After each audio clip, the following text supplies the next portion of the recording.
एक गांव में राजेश और सोहन नाम के दो दोस्त रहा करते थे। राजेश धनी परिवार का था और सोहन गरीब। हैसियत में अंतर होने के बावजूद दोनों पक्के दोस्त थे।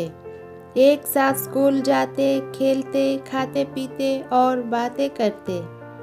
उनका अधिकांश समय एक दूसरे के साथ ही गुजरता। समय बीता और दोनों बड़े हो गए।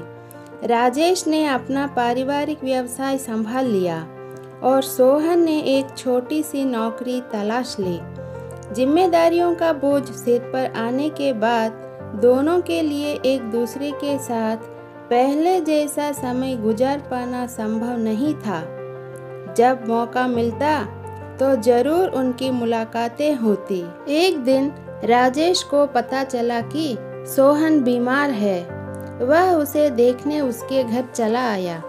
हालचाल पूछने के बाद राजेश वहां अधिक देर रुका नहीं।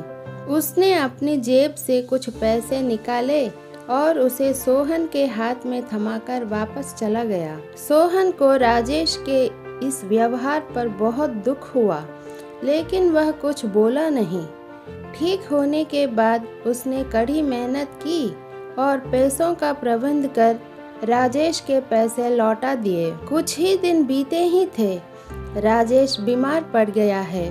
जब सोहन को राजेश के बारे में मालूम चला तो वह अपना काम छोड़ भागा भागा राजेश के पास गया और तब तक उसके साथ रहा जब तक वह ठीक नहीं हो गया। सोहन का यह व्यवहार राजेश को उसकी गलती का एहसास करा गया। वह ग्लानि से भर उठा।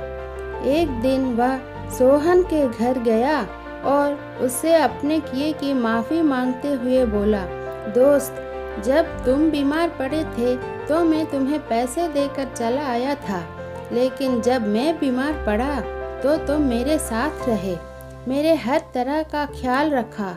मुझे अपने किए पर बहुत शर्मिंदगी है, मुझे माफ़ कर दो। सोहन ने राजेश को गले से लगा लिया और बोला, कोई बात नहीं दोस्त, मैं खुश हूँ कि तुम्हें यह एहसास हो गया कि दोस्ती में पैसा मायने नहीं रखता, बल्कि एक दूसरे के प्रति प्रेम और एक दूसरे की परवाह मायने रखती है। इस कहानी से यह सीख मिलती है कि पैसों से तोलकर दोस्ती को शर्मिंदा ना करें।